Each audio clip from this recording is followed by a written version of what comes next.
Alright, I'm sitting back down. I remembered to unmute myself this time as well and transition back. For what? How's everyone doing? And for those of you who had just joined the stream who haven't been on my Twitch channel before, how did you find the stream? Emmanuel, Azura, and SE as well. How did you find the stream? I'm curious to know. Maybe I show up in your recommendations for politics, as it were. So anyway, yes. So the next article we're going to read from prospect.org is reported on December 9th.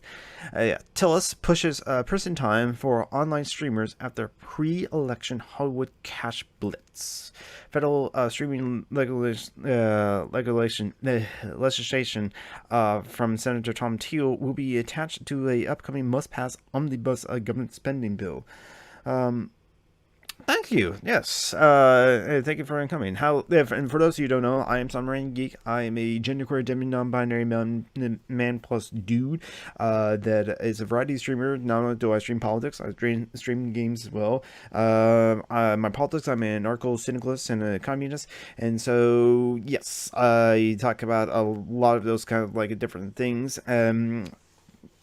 How to bring about the changes to the world. But let's remember, 46 Starfleet Revolution 46A. I think that's the command. 46A is that no uncoded messages over open communications, as Twitch is not an excellent place to have. Talk about the revolution, as it were, but I will talk about theories as a lot of those other things, as well as some happenings from here Senator Thom Tillis put forward a bill. At least there he was wearing a mask, so that's something. Sludge produced a investigation journalism on lobbying and money in politics. The American Prospect is republishing this article. I see. So it's originally from Sludge. Congress has once again puts itself in a situation of having to pass a last-minute omnibus bill to fund the government and prevent a shutdown. But Lord knows that they're willing to shut down if they want to. These truly are must-pass bills, and since much of the government grids to a halt without them, we've seen it before, so they've often used. So they often get used as vehicles for controversial bills that can't pass on their own. Senators and representatives work out backroom deals to attach their pet measures to funding for things like food inspections and airport securities, and then dare their colleagues to object. This time around, I will pause for a minute and explain. I used to play online poker a lot, and I still love the game actually a lot, even though I'm now a communist and want to live in a money-free society. So I'm not sure how poker works in a money-free society. Gift economy is what we use instead of money, and maybe I don't know, there's be a price of a luxury thing as it were for poker, but the game of poker is so fascinating to me. But in 2006, there was a bill, the UAG, the Unlawful Internet Gambling Enforcement Act, in 2006 by Bill First. He was a senator at the time. He really thought he could easily run for president, actually. So he put forth that bill. I'm not well. The thing is, I'm on Twitch, so I have to keep in mind a 2S. The reason I don't support a violent revolution now, it's just doesn't win us over numbers, because once you talk about violent revolution, you turn off a lot of people, unfortunately. But B, in this country, what I call the imperialist corporations of white supremacy, it's most likely going to end up in a second civil war and be deadly. And because Patriot Prayer, Proud Boys, and the Wafa, the KKK, a lot of those far right groups, they have a lot of guns. There's a lot of guns in this country. Even though there's the John Brown Gun Club and the Socialist Rifles Association and sort of thing, it's it doesn't win over a lot of people to be for a violent revolution, and unfortunately, I think it would be more often be like a second civil war. And that's the only reasons I'm against a violent revolution in those terms, but I'm not 100% against it. I kind of actually say it's the only way to get rid of capitalism. If I say there needs to be at least a threat to violence, but with non-violent revolutionary actions, I do support easily building the society from the bottom up, as it were. So mutual aid, disaster relief, mutual aid society, food not bombs, just doing direct action to like satisfy the needs of the people when the government and the state and the corporations won't do that. So that's the kinds of things I support. But back I was saying about the Unlawful Enforcement Act. Yeah, that was going in on the floor to be debated in like Congress and the Senate. I believe Castro says we didn't choose weapons of our tools for liberation. Our oppressors choose us for them. I can see. I'm not tanky though, so I don't agree with like a status socialism, as it were. I'm an anarchist. But as I was saying about the Unlawful Enforcement Act, it was funny. And when you're watching the World Series of Poker in 2006, you see, especially in the main event, you see the players having their brands of like the hats and the shirts of like full tilt poker, poker stars, and party poker, as it were. But because the Unlawful Enforcement Act was going through the bill, the person who's running the World Series of Poker is kind of afraid that like that'll make online poker illegal, as it were, or more illegal, and very just. So he did actually distribute signs or stickers for people to place on their hats and then their jerseys for poker stars, for party poker, for photo poker, to add .net, because the .com, that's a real money site. But .net, photopoker.net, pokerstars.net, powerpoker.net, those are free money sites. Those are just free play, no money sites. And there's no gambling on those sites whatsoever. So you see a lot of people who slap on stickers in the 2006 World Series of Poker were saying, name partypoker.net. It's a big white sticker that's like easily stands out, as it were. It's all because of the Unlawful Enforcement Act was being debated on the floor of the Senate of the Congress at the time. It didn't, and it did not pass. It did not pass at all. How Bill first got it to pass is that he had to do the backroom deal that this article was describing, and it happens all the time in Congress, for like the Unlawful Enforcement Act to be attached to a bipartisan must-pass bill on border security. And so that's how party poker left the U.S. market, as it were, for poker. PokerStars stayed, Full Tilt Poker stayed, and all the other, and Ultimate Bet stayed, even though Ultimate Bet ended up cheating its parties. Absolute Poker stayed, even though they ended up cheating its players. To what degree you supported Left Unity? Left Unity is not a thing. Let's not. I do not want to be unified to tankies. No, sorry, I don't want to be unified to Naspels. Do not want to be unified to Stalinists. I'm not in favor of Left Unity. It's a waste of time. Big tent sort of thing. If we can agree on this action together without have to agree on ideology, sure. We can together fight this one thing of oppression, but Left Unity, trying to build Left Unity as a thing to stay and be here forever, is not a thing I agree with. I'm just not a fan of Left Unity. I think it's a waste of time, in my honest opinion. The hot water leaf juice I'm drinking is a cozy chamomile.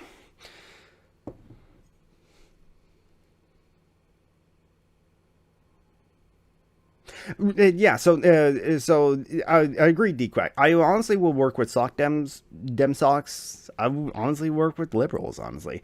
When you join organizations like a DSA, you're just going to run into a lot of liberals, honestly, or people that from Bernie Sanders kind of campaign, as it were. So, and I'm honestly not too opposed to working with like Marxist-Leninists or Marxist-Leninist Maoists, honestly, either. We will just disagree ideologically on the need for there to be a centralized governments, as it were. I mean, orthodox Marxists, that's an interesting position to have, because like historical materialism was not something I agree with Marx on. But there's a lot of, but being a socialist and a communist myself and an anarchist, most anarchists, most socialists, and most communists are at least Marxist adjacent for the very least. So I'm not saying like throw out all of Marx, no.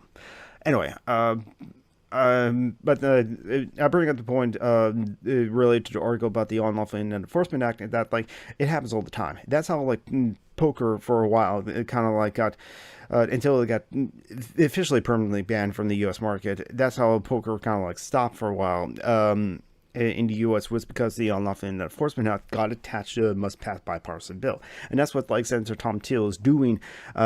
He's putting the bill that's going to make the streamers who stream DMCA copyright material be class felony, and he couldn't pass that at all just on normal things. But what he did is that he's attached it to this omnibus spending bill that it must pass the Congress. So continuing with the article finally, because I know I rant a lot as it is.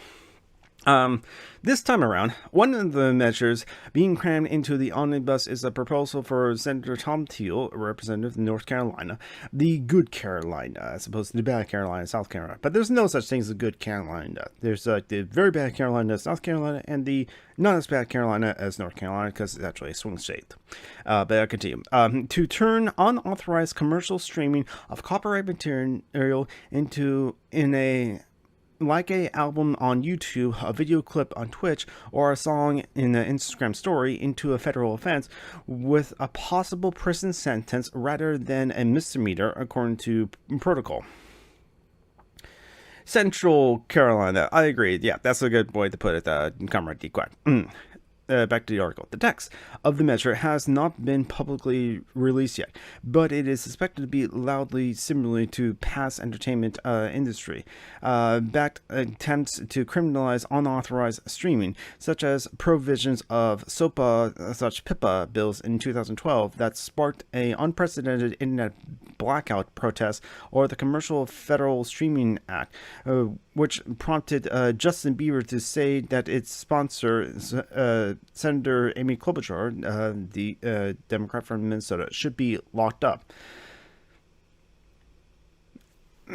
Yeah, I remember the SOPA and the PIPA app. There was a funny segment actually on the Colbert Report where it's just like someone who's like against like SOPA said he doesn't want artists to start, he wants artists to thrive, and mentioned how if Justin Bieber for singing a copyrighted song in a YouTube video, which is how he got discovered, he would be in jail if SOPA passed. To which Colbert, just on back on the Colbert Report when he was in character, so Colbert asked, "Should Justin Bieber go to jail?" To which the guy said, "I don't think Justin Bieber should go to jail for that." That was funny. Anyway, from Sludge. But so back to the article. A felony streaming bill would likely be a chill on expression, says Catherine Terakowski, Associate Director of Policies and Activism with the Electronic Frontier Foundation. We already see it as hard enough to just civil copyright and the DMCA for the people to feel comfortable assessing their rights. The chance of a felony would impact both expression and innovation.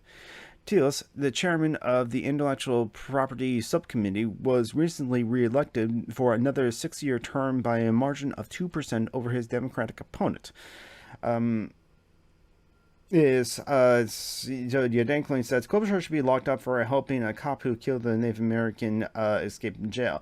I have heard that Amy Klobuchar also presided over, and yes, and the same cop went on to kill George Floyd. Yes, they are absolutely right. The cop that killed George Floyd had several complaints against him, but Amy Klobuchar at the time also said, no, this cop can continue to do good service, as it were, and this kind of shows that I think one of the reforms, but I say abolish the police, but defund the police can be a step towards that. But one of the reforms that I think it should be look into, I think, is like if you get one or at least two complaints of excessive use of force, as it were, or if you result in seriously injuring or killing a person because of excessive use of force, easily gone, you're out of the police force and cannot be hired as a cop ever again. And if also be charged as a criminal if you killed someone, and charged criminally as well if you seriously hurt someone and seriously injured someone. And so immediately, and if you didn't seriously hurt someone, that person brings up charges, or you didn't kill someone but you still get a complaint of excessive use of force, as were after two complaints of excessive use of force, so it's only two strikes, you're gone from the police force. I think that's a kind of that reform should be put in place right now. And if we lose a lot of police officers because of that, good. Those people should not be on the police force if they can't stay on the police force after two excessive use of force complaints. But I'll continue with the article. Tillis received a surge of campaign contributions from PACs affiliated with entertainment companies and trade goods that lobby Congress for aggressive copyright enforcement against internet users, including prison time for unauthorized streaming. In the third and fourth quarters of 2020, Tillis's campaign and leadership PAC received donations from PACs affiliated with the Motion Picture Association, Sony's Pictures, ASCAP, Universal Music Group, Comcast and NBC Universal, the Internet and TV Association, Salem Media Group, Warner Music, and others in the entertainment and cable industry that seeks to suppress the unauthorized sharing and content. Many other entertainment industries PACs gave Tillis contributions earlier in 2019 to 2020 cycle, totaling well over 100,000 according to the Federal Elections Commission's records. Executives on Fox Corporation, Sony Entertainment, Charters Communications, and CBS was also made large donations to Tillis in the third quarter of this year. Tillis, parties have not looking for a debate, but why do you support a decentralized planned economy over a centralized planned economy? I'm not sure if I'm interested in a planned economy, honestly.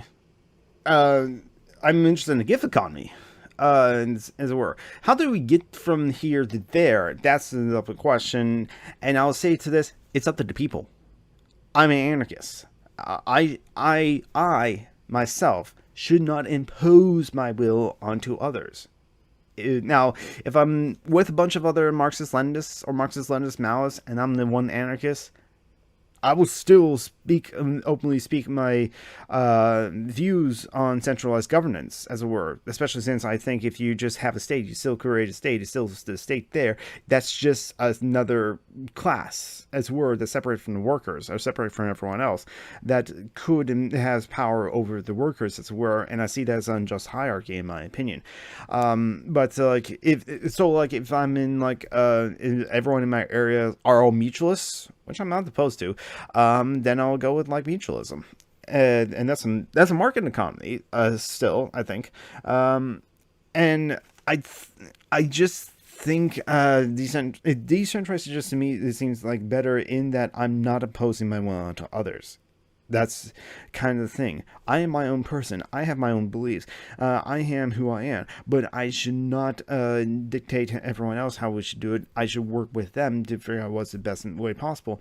And if it's truly I cannot stand working with these people, freedom of association, freedom of movement, I find a commune or a group or a city or a confederacy or municipality that is more aligned to my ideas. No, I'm not right now, a more centralized planned economy is much better as opposed to what we have right now. I've been meaning to read the book of the People's Republic of Walmart, and I'm halfway through it actually, and want to finish it. And I'm watching Tristan Johnson's videos from Tristan Won't Shut Up about planned economies like the Amazon is where. It does seem like if we just nationalize Amazon, the things will be instantly better. Provided also that we give everyone the basic needs of also the floor of the floor of everyone's basic needs is all met. But I have to like think about it. I'm just like more for decentralized in that I think this is a better way for to organize things. Honestly, indigenous cultures in like Americas, the indigenous people and the First Nation people of Canada and North America, they did things decentralized all the time, and it worked for them. And I think like that seems anarchism seems to be our natural way of being. So I like to like do things that way instead of post my will on other people. But I'll continue back to the article, and assuming that I actually make this as a podcast, so I'm going to read out loud that Thom Tillis entertainment industry PAC donations from PAC affiliates with media companies, associations to Senator Thom Tillis campaign committee and leadership PACs from January 1st, 2019 to December 3rd, 2020. And it lists a bunch of the PACs and the totals like Comcast Corporations and NBC Universal, Political Action Committee, $20,000, Charter Communications Industry PAC, Charter PAC, 6,500. NTC, the Internet and Television Association, Political Action Committee, and NTC PAC, 1,500. I will skip ahead, actually. So it's a list of a lot of different, like, media corporations, and then there are contributions as it were, and it'll be in the article as well, which I'll link in the video and in the show notes of the podcast when I make it this podcast. Jonathan, make this into a podcast. Make this into a podcast. But I'll continue with the article.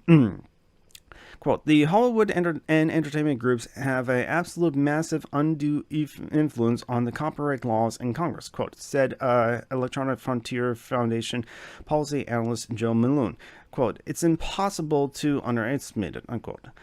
Many of these companies have executives on the boards of a AstroTurf nonprofit called Creative Futures that advocates for felony streaming legislation and other strict copyright measures opposed by the internet freedom groups. I believe that is a liberal. Huh, interesting. Creative Futures lists hundreds of small studios as coalition members on its website, but one would have to consult its 900 filing with the Internal Revenue Services to see who is really directing the group.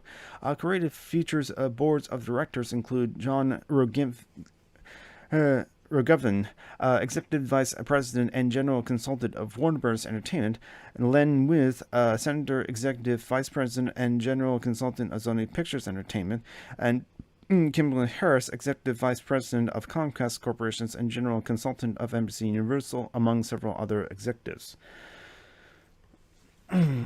Okay, Duncan says, I think a centralized planned economy would be better at distributing resources than a decentralized one. The planners in a centralized economy will have influence on the supply and demand of all municipalities in a country and could thus transfer resources from a municipality with more resources than need to one with fewer resources than we need.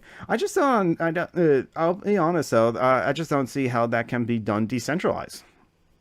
I mean, Peter Kropotkin, I think in The Conquest of Bread, points to how so many different like cities or countries in Europe with the trains were able to like work together to like keep the trains running, as it were, and they did all that from his point as decentralized. So I don't see how we need to centralize these kind of like things as opposed to decentralize them.